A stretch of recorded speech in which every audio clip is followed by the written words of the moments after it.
മിശിഹായ്ക്ക് സ്തുതിയായിരിക്കട്ടെ. ദൈവം നമ്മുടെ പക്ഷത്തെങ്കിൽ ആര് നമുക്ക് എതിര് നിൽക്കും? വളരെ വലിയ പോസിറ്റീവ് ചിന്ത തരുന്ന ഒരു വാക്യമാണിത്. ഈസ്റ്റർ നൽകുന്ന സന്ദേശവും അതുതന്നെയാണ്. ദൈവം പക്ഷത്തുണ്ടെങ്കിൽ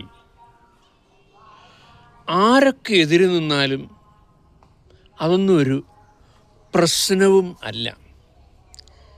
ഈ പോസിറ്റീവ് ചിന്തയാണ് നമ്മെ മുന്നോട്ട് നയിക്കുന്നതും നമ്മെ മുന്നോട്ട് നയിക്കേണ്ടതും. ഈ പോസിറ്റീവ് ചിന്തയാണ് ദൈവം നമ്മെ ചേർത്ത് നിർത്തുന്നതും നാം ദൈവത്തോട് ചേർന്നു നിൽക്കുന്നതും എല്ലാത്തിൻ്റെയും ആധാരം ഈ പോസിറ്റീവ് ചിന്തയാണ്.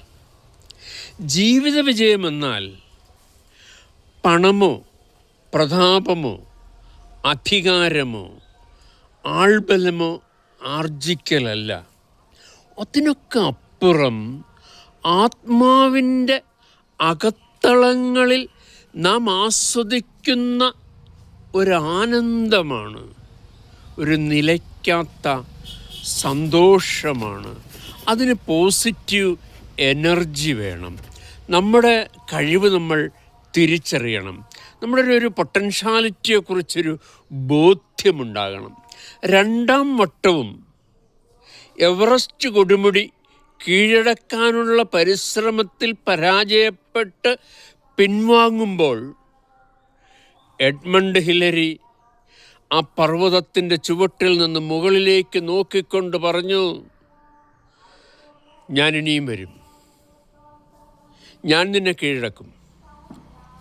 ഒരു പർവ്വതമെന്ന നിലയ്ക്ക് നിനക്കിനിയും വളരാനാവില്ല, പക്ഷെ ഒരു മനുഷ്യനെന്ന നിലയ്ക്ക് എനിക്കിനിയും വളരാനാവും.